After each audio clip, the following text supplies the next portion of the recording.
the other part, Joe, that RFK is confusing a lot of these guys.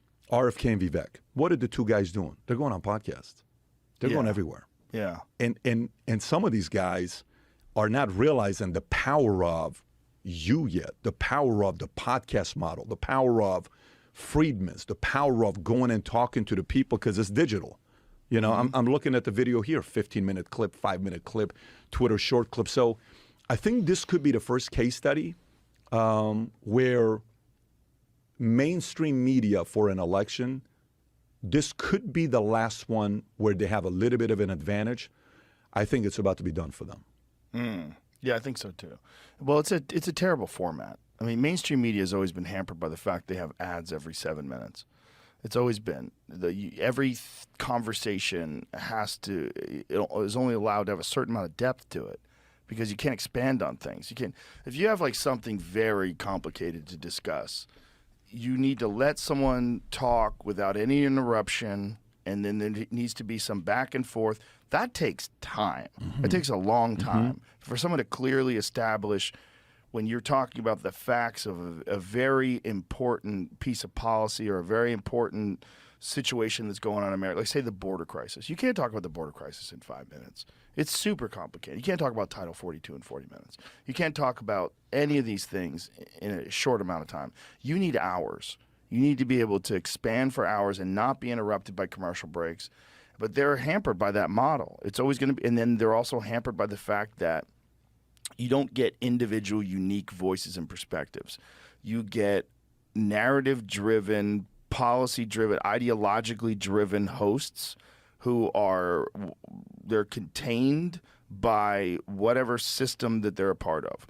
They're contained by their executives and the producers and the people behind the scenes, and they only have so much leeway for opinion. We saw that with Tucker. Tucker ventured outside of that, and he had a podcast voice on network television. So you had a guy that was saying what he believed about the intelligence agencies, about the FBI's interference into the protests of the Capitol, about Pfizer and Moderna and what they've done with the drugs, about the lab leak, about Anthony Fauci, about all these different things. Like, he essentially was treating network television like a podcast. And with great success, the #1 guy on TV. That's right. And they kicked him off. Yep, that's right. They kicked him off at the top of the heap, which is just madness. So I got a question for you. So in regards to Tucker, we're not, professional psychoanalyzers, but we're just speculating and having a conversation. When you think about Tucker, what do you think his play is? Meaning, does Tucker come across as a guy to you that wants to be the next Rupert Murdoch billionaire? Do you say, I think this guy wants to be a billionaire? That's one. Two, do you get the vibe from Tucker? It's like, look, I just want to do a podcast, be left alone. I don't want to work for anybody. I want to do my own thing, and that's it. Or three, do you get the vibes from Tucker that Tucker wants to be a Netanyahu, a Churchill, a guy that is a journalist that's been debating everybody, has been reading every issue for the last 20, 30 years. He went through the phase of Jon Stewart sitting there on Crossfire when he had a bow tie on trying to bully him, and then he comes out and crushes everybody, Tucker does. What do you think is his play? You think it's billions? You think it's just being left alone and let me live my life? Or you think it's actually maybe he wants to make a run for 2028? Well, what he's doing is very profitable, right? Like, what he's doing, he makes a tremendous amount of money talking about things from his perspective. I think he's going to continue to do that. Whether or not he decides to become a politician, I don't know if he has any aspirations about that. Do you? Do you ever know when somebody does? Yeah, when someone's involved in politics in that extent where you're talking about it constantly and you know the insides and the outsides, you know all the bullshit and all the shenanigans. Yeah, I guess you would probably have at least an idea of how you would do it differently and better. And he's also got a very popular voice. Like, if he decided to run for president, like, say if Trump, let's just make a scenario, Trump wins in 2024. He has 4 years. If Tucker went to run in 2028, he could win. He really could win, because it would be kind of carrying those policies, but also he's sort of a no-nonsense guy who exposes bullshit in a pretty humorous way, in a very insightful and biting way.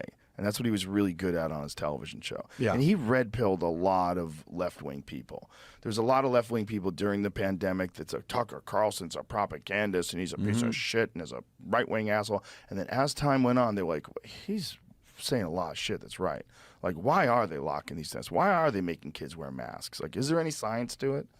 You know, there's actually science that just came out recently that said wearing an N95 mask for more than an hour a day is actually bad for you.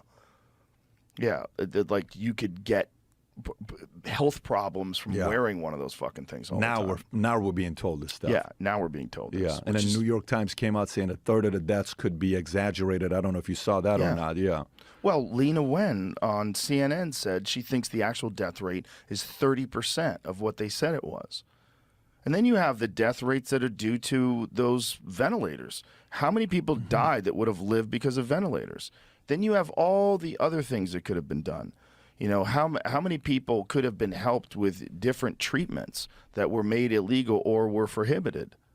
The treatments that were prohibited, like some of them were monoclonal antibodies, like which are absolutely effective. Like, what the fuck are they doing?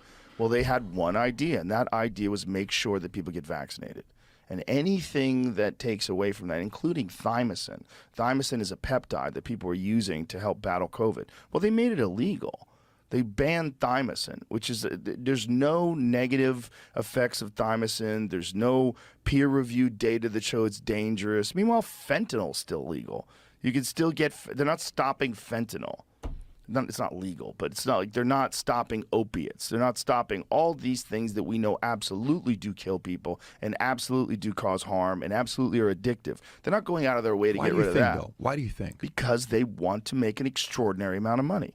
The best way to make that extraordinary amount of money is to have one solution. You have one thing you can do, and you have to take this experimental vaccine that now we're finding out has massive health risks. Yeah, it's pretty wild when you think. By the way, when you talk about Tucker, what you were doing on the podcast space, he was doing on the mainstream space. Yes. Like, very interesting. Now, when you think about talent, I'm sure if Fox invites you and says, "Hey, Joe, we'd love to have you on a guest for a 10-minute segment like that," I'm not doing no 10-minute segment. It's probably not going to be your style to go on Newsmax or Fox or CNN to give a 5-minute answer that you give. America doesn't want that anymore, right? And a lot of these guys that have these TV shows, for them to go from there to doing a podcast, they think it's easy. It's not for everybody.